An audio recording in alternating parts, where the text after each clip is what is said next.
Okay, there's one email which makes even the confident candidate lose their sleep. And it's not about the offer letter, it's not about the interview invite.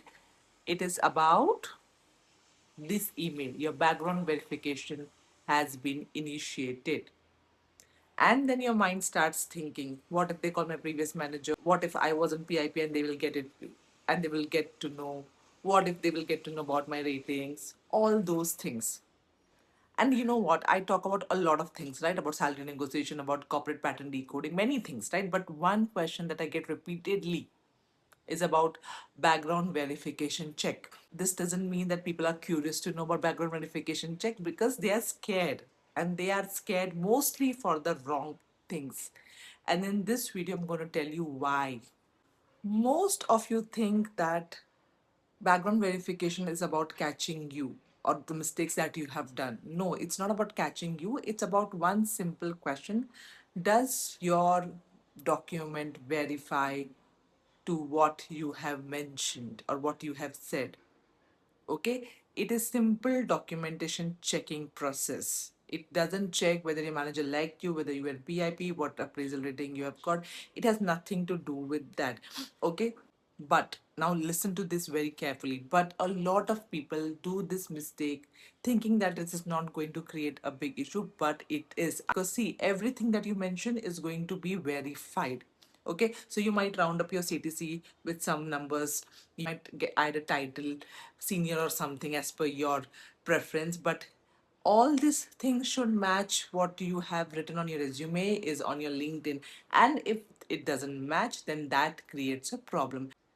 Even if it is a minor thing, say for example, you would have added a 50,000 or a 10,000 on your CTC, it's still a mismatch. A mismatch is a mismatch no matter what. See, technically, you can join the company, you can clear the interview, everything goes well, and you think that after joining nothing happens. No, that's not in most of the cases. You have a clause in your appointment letter or in your offer letter which says that if their background verification report is negative, you may be asked to leave. Okay, so even after joining, if you do not get a clearance on your BGV, you will be asked to leave. So instead of worrying, what my manager will say, what if my previous company will say, just take some time, take 30 minutes matching and verifying your documents properly. Ensure that everything that you mentioned is documented and the company can verify, because they are the companies, it is mostly outsourced to the third companies, right? So they will just check the documentation and nothing else. One last thing I want to tell, especially about the education thing, education verification thing. See, most of the candidates don't realize this. They do distance learning or a correspondence or whatever, but those universities are not recognized or don't follow under certain categories of universities which companies hire from. So you will have to check that online.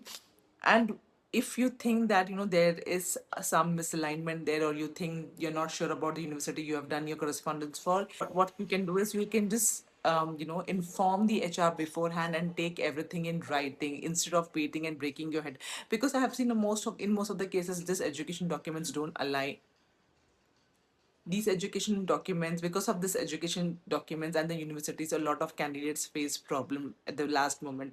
So it's better that you do a check before you resign from your existing company. And if that doesn't work out, inform the HR on email. Everything has to be documentation so that um, you don't get a last minute shock when the BJP report comes, right? So yeah, I mean, I think I have explained this too much on the education part, but I thought it's good to speak on this part because a lot of candidates don't know or are probably not aware of this.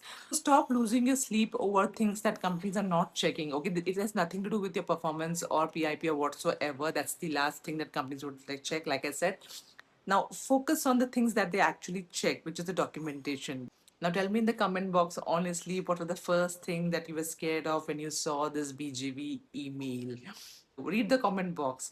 You will see there are a lot many people who talk about BGP, and you're not the only one. Do let me know if I have missed anything that you would want me to answer. I will definitely answer in the comment box. But I think I've covered most of the points, and I think there are a lot of videos which talk about BGB and the processes and etc. etc. etc. But um, I just wanted to cover all these points basically that it has nothing to do with PIP termination. A lot of companies don't mention that, okay? They don't want to ruin your career unless and until you have done some fraud, okay? So then, of course, it is an integrity issue, then that would be highlighted. But apart from that, I don't think if you're laid off, if you're being on PIP, if your appraisal was low, whatsoever, they would ever mention it. I have personal experience since I was handling BGV, so I know that.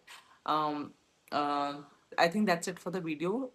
I shall see you soon. Find my videos helpful. Do stay connected. And we shall meet soon. Bye bye. Take care.